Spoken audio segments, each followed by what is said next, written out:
Hi everybody, Courtney here, and I've been wanting to do this video all week. These are my 8 top money hacks of the week and things that I have used. Some of this will be repetitive, but it's always a good reminder. I watch a frugal living or simple living video every day because it helps help me remember my why and to do things that are helping me reach my goals. So the first money hack is just planning your week. Looking at your calendar, planning your meals, planning your spending and your budgeting about with what you have for that week. So you might look at your calendar for 1 week and look at what bills are due so that you can pay those, any shopping or eating out that you'll have to do so you can budget for that. That is such a huge money saver. I cannot begin to tell you. I know for this week, the only thing that we need or have to do is I needed some groceries, and I budgeted for that. So I knew exactly how much I could spend for groceries. The second the second one is scaling.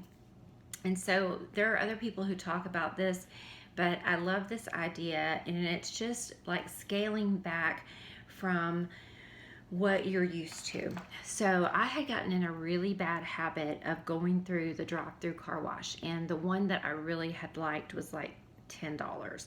And so what had happened was for a long time I was just so busy, and for a while I was making really good money, and I would just drive through the $10 car wash because $10 just didn't feel like that much to me at the time. And I realized that after a while, like this is really expensive. Like this is getting to be a bad habit. So I scaled back to the $5 car wash, and then I scaled back to getting out and washing my car with the quarter car wash where you just use the hand. The next thing I want to do this summer is just wash my car in my driveway the old-fashioned way. So you can find things that you do and you can scale back until you find what kind of works for you. So maybe I spent $1.25 to wash my car today rather than $10. And if you think about that over the course of the year, if you do that every week, which I wouldn't spend $10 every week, but let's just say that I did, that is a significant savings, like $400 or $500 a year. So on lots of things you can scale. The next thing I did was makeup and hair. So this week I started a new schedule, and it started out with a massive rush because they gave me 4 new classes a week on top of the 16 hours I was already, I teach 10 classes a week now, and I also have a teacher training school, and I have all the admin work for that and helping my husband with our roofing business. So it started out just crazy, and I was feeling like I was in a mad dash, and I just started thinking about like, oh, I know what it was. It was from having to be on TV last week. Instead of just getting up and trying to do new things with your hair on like the day you have to go to work or the day you have to be at work an hour early, if you know that the easiest hairstyle for you, for me, it's a ponytail. A low ponytail is just the easiest thing. It's what I feel most comfortable with. I don't really feel comfortable. My hair is really thick and curly, and if I don't tie it down, it's just all over the place. And I don't really feel like I'm that versed in doing like buns and updos and all that.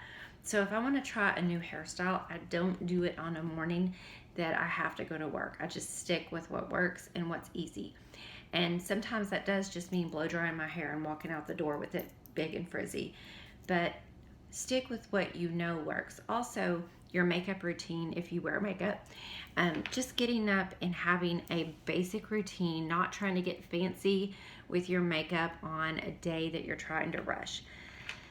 So that's the next one is clothes. I've talked about this one a lot, and this is the one that kind of gets people going, I don't know about that, but hang with me.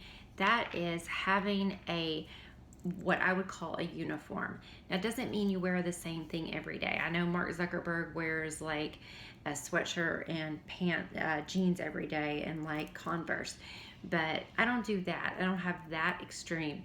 But like I have my winter or my summer clothes that's all by the same brand, pretty much at Target.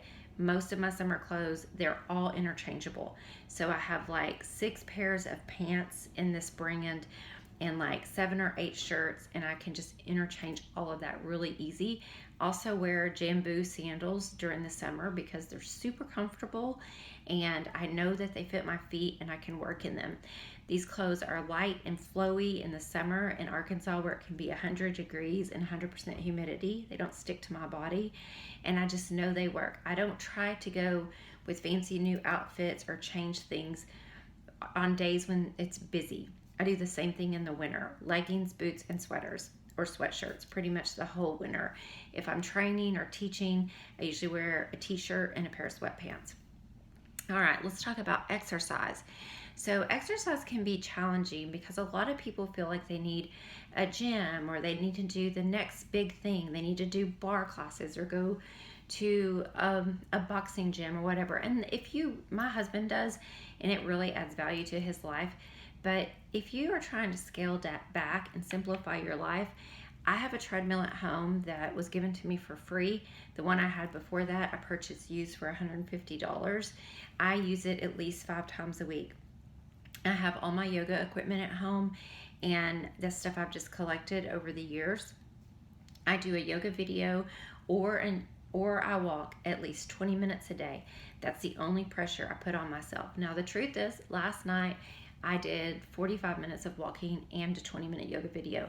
Sometimes I do more and sometimes I do less, but I don't put pressure on myself to do more than that, and it saves me a ton of money driving, and it saves me the expense of a gym membership and a bunch of fancy classes and equipment. The next thing I do, and that I have done this week, is no spend days.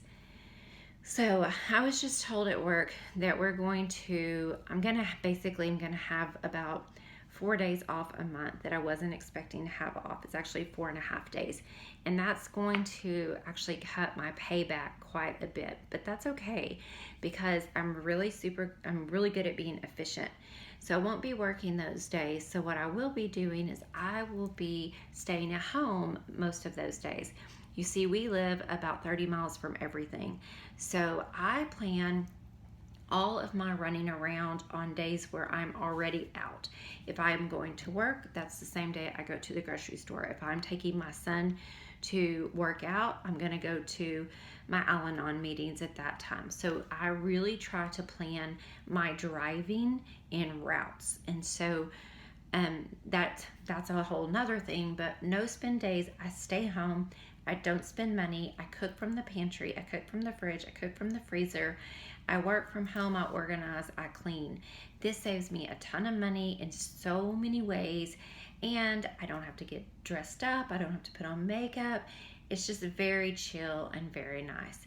And the last thing I want to share with you is my cleaning strategy that I have been using for years. I did a video on this a while back, but my cleaning strategy is every day. If you don't have but 5 minutes, you get up and you put all your dirty clothes in the dirty clothes basket, your dirty dishes in the sink, rinse them off, and then you put your trash up. That's like the basics. If you have a little bit more time, say 10 or 15 minutes, you make your bed, you load the dishwasher or wash the different dishes, and you put a load of laundry in the washing machine, or you fold a load of laundry, and you pick up any shoes around the house.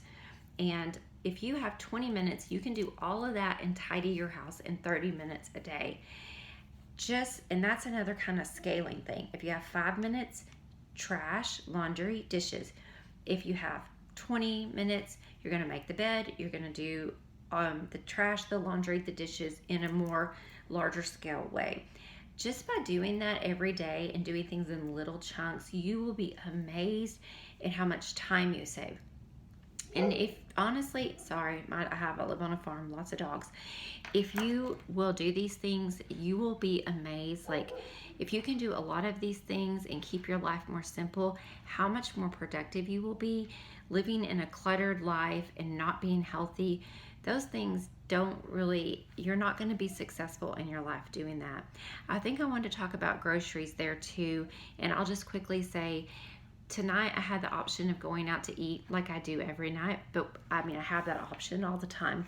But instead of anything fancy, I stopped at Dollar General.